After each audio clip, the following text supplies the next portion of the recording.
ኦርቶዶክስ፣ ካቶሊክ፣ ፕሮቴስታንትና ኦንሊ ጂሰስ ለአራት ሆነን የእስልምና ከምድረ ገጽ እናጠፋዋለን ብለን ነው የምናስበው የነበረው። ድራሽ ከኢትዮጵያ ምድር ድራሽ አባቱን እናጠፋለን ብለን ነበር የተነሳ ነው የነበረው ማለት ነውና እስልምና ፍቶ መጥቷልና በጌታ በኢየሱስ ስም የእስልምናው መንፈስ ይመታ። የባህሪ መንፈስ በኢየሱስ ስም ይመታ።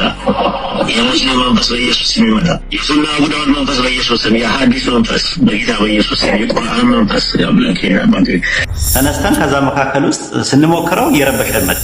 አንድ በርናባስ የሚባል ልጅ ነበር። እሱ ምን አለ፣ መሐመድን ዝም ብዬ ሳስበው የሆነ ነገር ወርዶለታል እንጂ ዝም ብሎ ኮረጆ ነው ምናምን ብዬ አላምንም አለ። ለምን እንደዛ አልክ ምናምን ስለው አይ በቃ የሆነ ነገርማ አለ። ይሄ ነገር እንዴት ቁርአኑ እኮ በጣም ሰፊ ነገር ነው የሚያወራው።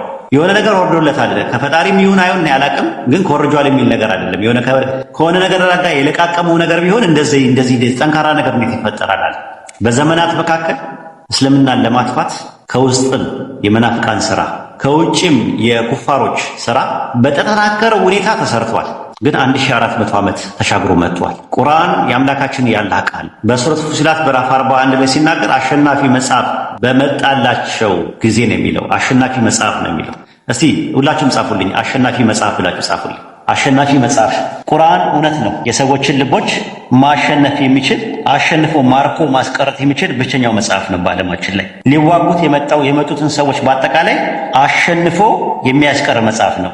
ማሸነፍ ይችላል። የምር በእውነት መዋጋት የሚፈልግ ሰው ካለ መጥቶ መዋጋት ይችላል።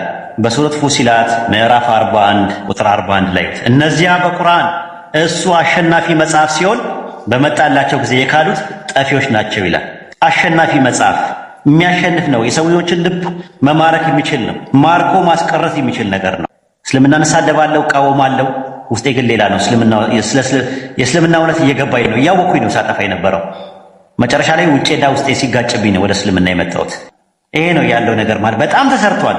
ሙናፊቃኖች በውስጥ ሰርተዋል፣ እኛ ጋር እንደ ሙስሊም ተመሳስለው። ከሙስሊም ውጪ ያሉት ደግሞ ኩፋሮችም ሰርተዋል ለማጥፋት። ኦሪየንታሊስቶች ወይም ደግሞ ሙስተሽሪቅ የሚባሉት የመካከለኛው ጥንተ ነገር አጥኚዎች የሚባሉት ጭራሹን እየተማረኩበት ነው የሄዱት።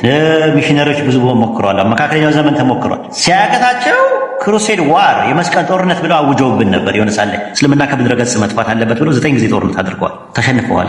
ባዛንታይን ኤምፓየር ገና በእንጭጭነቱ ደረጃ አጠፋለሁ ብሎ አቡበከር ሲዲቅ ኸሊፋ በነበረበት ሰዓት ላይ መቶ ተሸንፎ ነው ሄደው። ሲያቀታቸው በሐሳብ ሲያቀታቸው የመዲና ውስጥ የነበሩ ባኑ ቁሪዛ የሚባሉ አይሁዶች የመካ ቁረይሾች ይህንን ብርሃን ለማጥፋት ሞክረዋል፣ አልቻሉም። ስላልቻሉ ነው መጨረሻ ላይ ጦርነት የገጠሙት። ጦርነቱም የመጣው በኋላ ላይ ጅሃድ የሚባለው ኮንሴፕትም የመጣው ከዛ አንጻር ድንበር ስላለፉ ነው። ድንበር ካላለፉ እንዳታልፉ ነው የሚለው ቁርአን።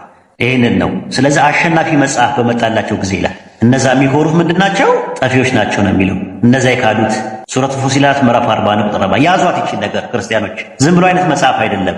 እነዚያ በቁርአን እርሱ አሸናፊ መጽሐፍ ሲሆን በመጣላቸው ጊዜ የካዱ ጠፊዎች ናቸው። አሸናፊ መጽሐፍ ደጋግማችሁ ጻፉልኝ። አሸናፊ መጽሐፍ ብላችሁ የሚያሸንፍ ነው። ልብ መማረክ የሚችል ነው። ሊዋጉ የመጡትን ብዙዎችን ማርኮ ቁጭ አድርጓል።